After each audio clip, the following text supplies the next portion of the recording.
the courts keep going on about this dignified death. Why aren't we allowed to take our child to a hospice and spend his last moments, his last days together privately? Now, the family of Archie Battersbee, a 12-year-old boy on life support, has been told they have until 9 o'clock this morning to submit a legal bid to move him to a hospice as doctors seek to stop his life support treatment. Doctors say that he is brainstem dead, but his mother, Hollie Dance, has been pursuing every legal route to keep that treatment going. Last night, the European Court of Human Rights said it wouldn't intervene to overrule the decision of British courts, which had previously allowed doctors to stop treatment. Hollie has been leading her family's legal challenges to continue Archie's treatment. You will have seen her on the TV, and she joins us now. Morning to you, Hollie. Good morning. What's going to happen about this 9 o'clock deadline of submitting a legal bid to move him to a hospice? Presumably you will submit that. Yes, of course we will, yes. The hospital are obviously coming across to everybody, you know, that their deepest thoughts are with the family, and anything that they can do to support, etc., etc.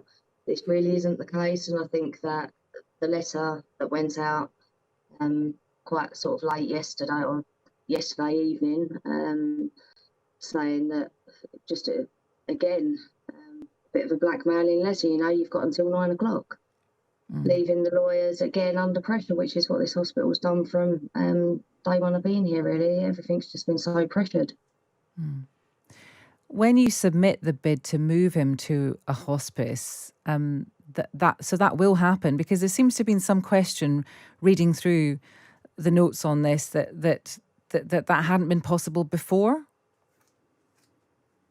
Yeah, they were obstructing that as well. I have got evidence that we was told that yes, this is a possibility. They will do what they can to achieve this, etc., etc. And then they just totally went back on their word. But as I say, I have got the evidence that they did say this. This was on the 28th of July. Just take me through then what you understand is going to happen today, because you know it's so difficult for people listening at home to understand, you know, what you're going through, what you have been going through since April, and really what today signifies for you. What is today going to be like for you? It's going to be awful today. I woke up feeling absolutely sick. To my stomach. I just feel like this hospital, we've got so much to answer for, and I don't really know. I don't know really what else to say today. I understand. It's a difficult day for you, and you've been so present, so strong on all the television screens, and you know you have been doing what many people would do. Everyone reacts differently to this kind of thing, but when you try to put yourself in that position of what you would do for your child, you know, you've chosen a particular path, and other people might do the same. Other people might do differently, but you know, we really do feel for you. How could anyone not? I wanted to ask you about are there no other options now? Because I also read that there is some treatment that that doctors in Japan and Italy were offering. What was that treatment? I think it's stem cell.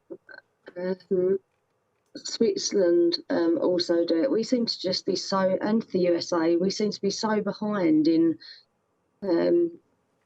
like our medical stuff over here. It's just very sort of straightforward, you know. It's a brain injury, you know, that's it. It's death. It's very black and white over here, very cut and shut. Other countries are offering Archie treatment. They're saying that he's prime candidate for treatment, and because he's only 12 years old, he should be given that option to actually take that treatment. And I agree, he should be given that option. It's the European Court, though, didn't they, said that your appeal was inadmissible, and it added it would grant such requests only on an exceptional basis and when the applicants would otherwise face a real risk of irreversible harm. Does that make sense to you? I haven't had a chance to read the appeal stuff yet. It sounds like a horrendous situation to be in, just because of the way you have to function, you have to be a parent and you have to fight for your child as well. And I can only imagine what that must have been like for you. What about the rest of your family, your partner, and the rest of your family? What do you think, if you had to describe, I suppose, the impact on you and your family since April? How would you describe it? Obviously, but Paul and I aren't together. Archie's dad. It's absolutely heartbreaking. It's really taken its toll. Lauren laid on Archie's bed last night with him. Just broke down, started crying. You know, we can't even have the chance to be in a room together as a family without nurses. Like, obviously, constant that they're in there. Last night, there's like 3 nurses, just sort of one nurse particularly, like just humming tunes at like 2 o'clock this morning. You know, there's absolutely no privacy, which is why, again, the courts keep going on about this dignified death. Why aren't we allowed to take our child to a hospice and spend his last moments, his last days together privately? Why are the hospital obstructing it? Presumably that is going to happen now. You don't think they're going to obstruct it once you submit this legal bid before 9 o'clock. You presume now that the legal recourse that you've been through has been exhausted, that you feel that they will let you move him to a hospice now? No, I don't feel that they will. I think that they're going to do everything they can to stop that. And is that because they feel that they can give him the best care? And they haven't given Archie any care. So no, it's not. I just feel that they've made it very clear that Archie is to die in this hospital. There may be other people listening to this who have been through a similar thing or perhaps are going through something similar. And again, everyone has a different course of action. It's completely personal. What would you say to them? What have you learned from this horrendous experience that you would want to share with other parents? I don't think any other parent should have to go through this. And I have said from day one, I totally understand and respect that some parents out there might choose to do things different. And I, as a person, totally respect other people's decisions and other people's views. However, this is ours, and I know Archie's there. And because of obviously everything that I've got evidence-wise and sort of backed up and things that I'm seeing Archie progressing on a daily basis, that is why I've continued to fight, I think, so hard.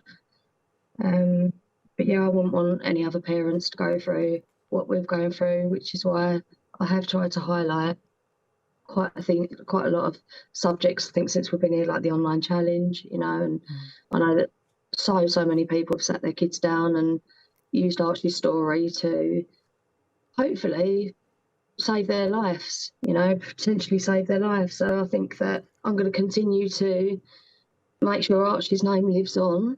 I'm going to do everything I can to make sure that parents don't have to go through this awful situation with the courts.